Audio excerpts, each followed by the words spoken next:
je suis Macha Kasparian. Donc nous sommes au sud de Boissière et voici Varastad Kasparian, mon grand-père, et Roger Kasparian, mon père. Mon grand-père a d'abord débuté sur le boulevard de la Boissière, pas au 268 à Issy-Briand où on est aujourd'hui. C'était donc dans les années 43 où mon grand-père a débuté sur le boulevard de la Boissière dans une petite cour d'immeubles. Et puis ensuite, il a pu acquérir le petit bout de terrain ici et faire construire ce studio.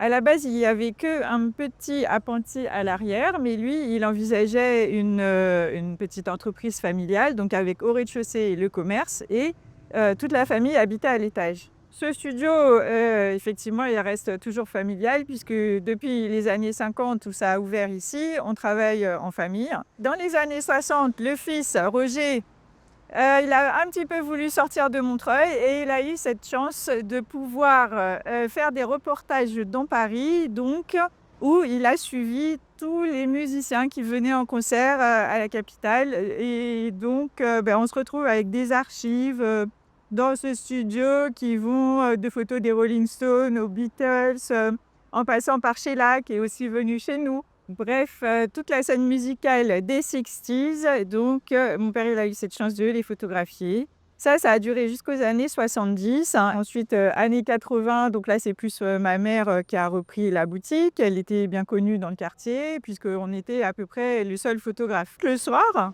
après la fermeture de la boutique, ma mère descendait dans la chambre noire. Et là, nous aussi, en tant qu'enfants, on n'avait pas trop envie d'aller dormir. Donc, on la suivait dans le petit labo, dans la chambre noire. Et puis là, en fait, on tirait les photos qu'on donnait aux clients le lendemain. On n'avait pas sa photo minute. Ensuite, il y a eu le développement. On est passé de la pellicule argentique au numérique. Et puis, il y a eu les machines, un petit peu de concurrence et c'est devenu plus compliqué. Donc là, il y a eu un petit flottement puisque mon père, il tenait la boutique plus ou moins. Et puis, arrivé aux années 2000, là, en fait, toutes les archives de ces stars des années 60, elles ont été repêchées au grenier puisqu'on les avait stockées là-haut. Et il y a un livre qui a été édité. Il y a aussi de nouveau la ville de Montreuil qui a fait une super expo avec les photos de mon père. Et c'est de là que, en fait, il y a eu une sorte de redémarrage. Je me suis décidée avec ma fille à reprendre ce studio pour qu'il ne disparaisse pas, en organisant donc des activités associatives avec des techniques de photo un peu anciennes qu'on fait redécouvrir. On propose aussi aux gens de venir s'entraîner à faire de la photo argentique, comme à l'ancienne. Avant, on rentrait jamais dans la chambre noire, à l'arrière, on ne sait pas ce que faisait comme travail le photographe. On fait aussi, avec d'autres associations du quartier, par exemple, des enquêtes. Ici même, d'après les pellicules qu'on a retrouvées, on part avec des enfants du quartier, on va les rechercher. Et puis les gens viennent toujours spontanément demander « mais qu'est-ce qui se passe ici ?» Comme nous disait notre père, la photo c'est un langage complètement universel.